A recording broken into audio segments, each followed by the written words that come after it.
I was trailing my 3-year-old son around the vast jungle gym in Prospect Park when I saw a little boy, no more than 2 years old, teetering over a ledge nearby. He was reaching forward into the space between the edge of the structure and the fireman's pole, a gap that was at least 3 inches longer than the tips of his stubby fingers. High above the ground, I was certain he was going to fall. His father stood below, several arm lengths away from his son's feet.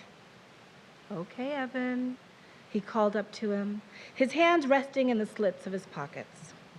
I was perched on the jungle gym right near his son and searched his face for clues that I should grab his kid, a raised eyebrow, a nod of the head, but that dad only had eyes for Evan, who only had eyes for the pole, even as the balls of his feet pushed out over the edge, eroding his only safety net. On the other side of me was my son, Xavier, who was watching a group of kids jump and wiggle on the shaky bridge before him, a blank smile on his face. He never liked that wobbly construction made of heavy silver chains and wooden planks. Xavier would always hesitate before it, and I'd go ahead of him to show him how fun it could be. But inevitably, he'd trace his steps backwards, afraid of the bridge's instability. But on this day, he didn't immediately run away. He just stood and watched the other kids play on it, longing to do the same, but worried about that first uncertain step. Knowing Xavier would have to run by me in order to avoid the bridge yet again, I returned my attention to Evan, whose life, in my estimation, hung in the balance. His entire body now leaned forward, fingers desperate to reach the pole, but still only catching air. All around him, kids stormed past to clang the bells or run up the sliding boards. Mothers shouted after escaping children, and babysitters consoled screaming toddlers with goldfish crackers. The father tuned out all the noise and remained still, eyes trained on Evan. It was as if because of the chaos, he needed to feel his son's intentions, to read his body language. He didn't try to run and get him. He watched and waited. Watching and waiting were not options for me.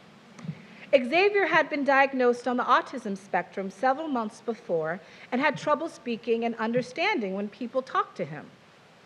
Doctors advised us to engage him almost every waking minute. And so we did. When our son pooped in the potty, my husband and I shouted, "Hip, hip, hooray!" and followed that up with a rollicking, go Xavier, you pooped in the potty." To get him to spell his last name, we made up a catchy jingle, accompanied by vigorous arm gestures. To hone his social skills, we pumped up the song Boom Boom Pow and had a dance party before bed. He was young with a less severe form of autism, we were told, but we had to act now, right now, in the hopes that he would transform into a regular kid. We were told the window of opportunity to do so was greatest until he was 5, and I felt the clock ticking in the pit of my stomach every moment of the day. So if Evan were my son, I would probably swoop in and shriek, "Evan, no!" But his dad just watched, silent. In a world full of sharp edges, choking hazards, and pitfalls, when I spoke, my son had to learn to listen and understand me. He would walk with me, not ahead, on the streets of Crown Heights, where we lived, especially when we neared the brownstone on the corner where a man had fallen naked out of the 4th-floor window. He would stop when I told him at dangerous intersections like the one at Eastern Parkway where young and old had been killed. Most importantly, he would come to me whenever I called his name, something his therapist and I had been working so hard on. He must, so that I could keep him safe. So allowing my child to dangle over a ledge in order to see what choice he'd make was unimaginable. It never occurred to me that Evan could make the pole on his own, that his fingertips would grasp the red metal and he'd slide down all by himself. It was too risky, and a parent's job was to minimize risk. All the teachers, therapists, and psychiatrists told me so. Well, I mean, they implied at least that my child would only be successful if I did everything right at the right time. There was no room for error. Evan's dad in his plaid shirt and skinny jeans infuriated me with his laissez-faire parenting. But I wanted his sense of peace. Maybe that kind of peace only came with distance, the ability to stand back and allow someone you love, someone who depends upon you, to leap or fall.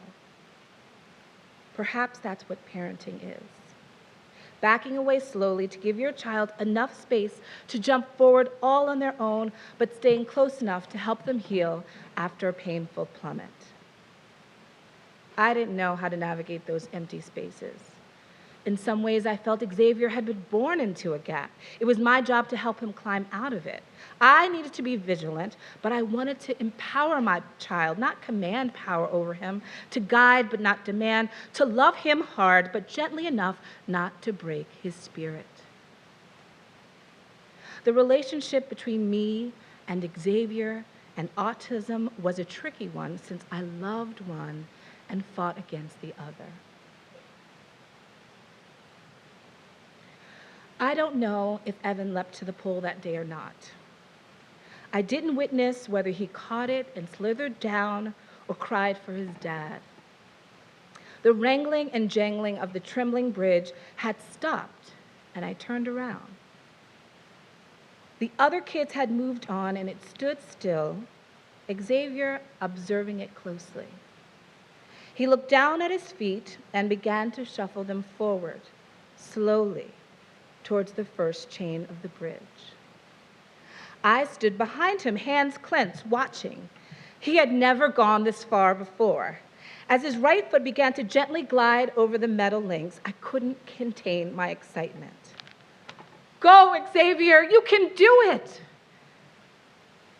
At the sound of my voice, Xavier stopped moving forward. He turned his wide brown eyes my way, then retreated away from the bridge, running towards his mother, who had called his name.